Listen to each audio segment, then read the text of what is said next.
हम सब ने देखा था ब्राइट लाइट्स, लेजेंडरी होस्ट और एक छोटा सा बच्चा जो टीवी के टिपिकल रूल्स फॉलो करता हुआ बिल्कुल नहीं दिख रहा था।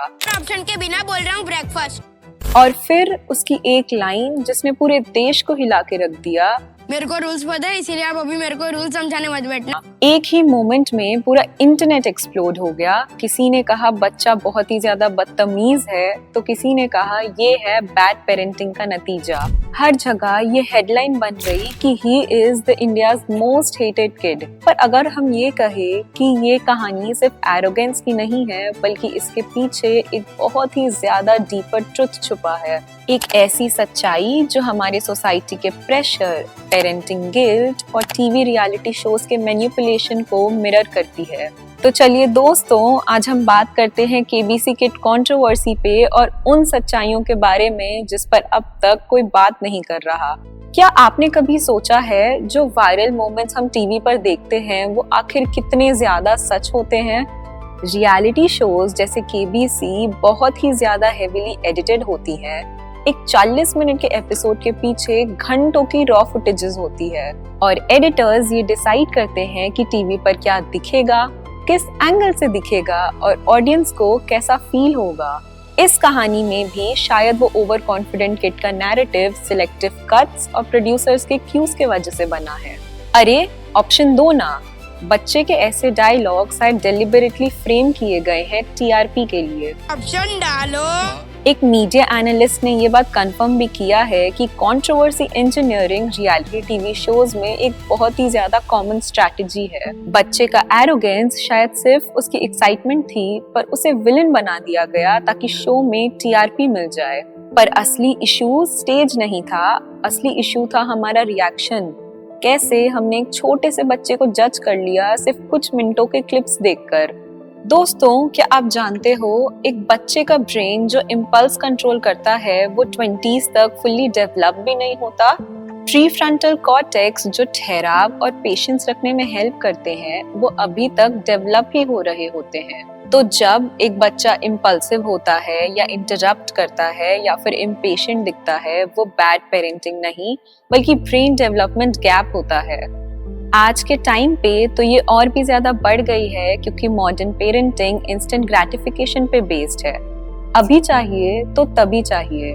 बच्चों के डिमांड बहुत ही ज्यादा जल्दी फुलफिल हो जा रही है, जिसके वजह से वो पेशेंस और इमोशनल रेगुलेशन भूलते जा रहे हैं। जरा सोच के देखिए दोस्तों, एक बच्चा जिसके चारों तरफ 6 अडल्ट्स हों, उसके पेरेंट्स और ग्रैंड पेरेंट्स जो उसके सारे डिमांड्स और सारे विशेस पूरे कर रहे हों, इसे ही कहते हैं 6 पॉकेट सिंड्रोम।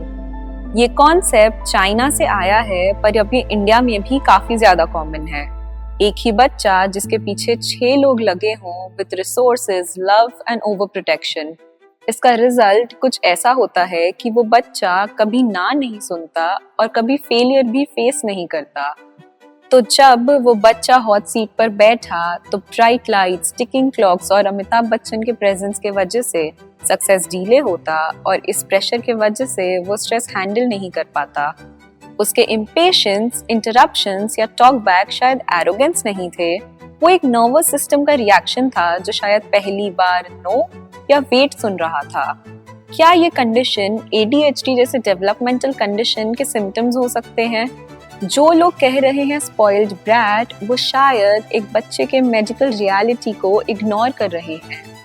ADHD वाले बच्चे इम्पल्सिव होते हैं, सोशल क्यूज को मिस करते हैं और हाई प्रेशर एनवायरनमेंट में उनका कंट्रोल और भी ज्यादा कम होने लगता है। सोच के देखिए, एक bright over stimulating TV set, camera lights, इतने सारे ऑडियंस और 8-10 साल का छोटा सा बच्चा। उसका इंटरप्ट करना या इम्पेशेंट दिखना शायद इंटेंशनल नहीं था, पर एक न्यूरोलॉजिकल रिएक्शन था। फिर भी हमने उस छोटे से बच्चे को ट्रोल किया, उस पर मीम्स बनाए, उसे इतना ज्यादा जज किया। हम सब भी तो एम्पैथी भूल चुके हैं। अब जब ऐसे मोमेंट्स होते हैं तो बहुत लोग ये कहते हैं कि बच्चे को मारो तभी वो सीखेगा, पर साइकोलॉजी ये कहती है कि फियर रिस्पेक्ट नहीं सिखाता। Hitting teaches only one thing, how not to get caught. ना एम्पैथी सिखाता है और ना ही पेशेंस। उल्टा बच्चे में अग्रेशन डेवलप करता है और ट्रस्ट ब्रेक करवाता है। रिसर्च क्लियर है कि कॉर्पोरल पनिशमेंट सिर्फ कुछ टाइम के लिए बच्चे में ओबीडियंस लाता है, लेकिन लॉन्ग टर्म में काफी ज्यादा ट्रॉमा क्रिएट कर देता है। क्या आपको पता है दोस्तों, एक कॉन्फिडेंट और वेल बिहेव्ड बच्चा बनाने के लिए आपको उनका दोस्त नहीं बल्कि गाइड बनना पड़ेगा।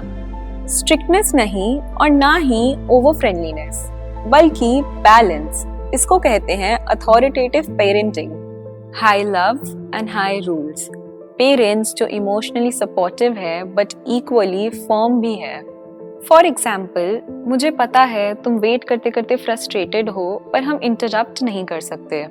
चलो तब तक चुप रहते हैं जब तक तुम्हारी बारी नहीं आ जाती। ये अप्रोच बच्चों को बाउंड्रीज मेंटेन करना सिखाता है और सेल्फ कंट्रोल भी। एग्जैक्टली वो सारी क्वालिटीज जो आज की जनरेशन को सबसे ज्यादा नीडेड है। दोस्तों, आप यहाँ पे आयरनी देख रहे हो।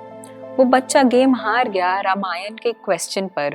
अयोध्या कांड को अच्छी तरीके से लॉक किया जाए। रास्ता जो है आपका गलत हो गया। एक ऐसी स्टोरी जो हमें ह्यूमिलिटी और पेशेंस सिखाती है। सर अमिताभ बच्चन ने भी कहा था कि कभी-कभी बच्चे ओवर कॉन्फिडेंस में गलती कर देते हैं। क्या ये एक सिर्फ कोइंसिडेंस था या सिंबॉलिक लेसन?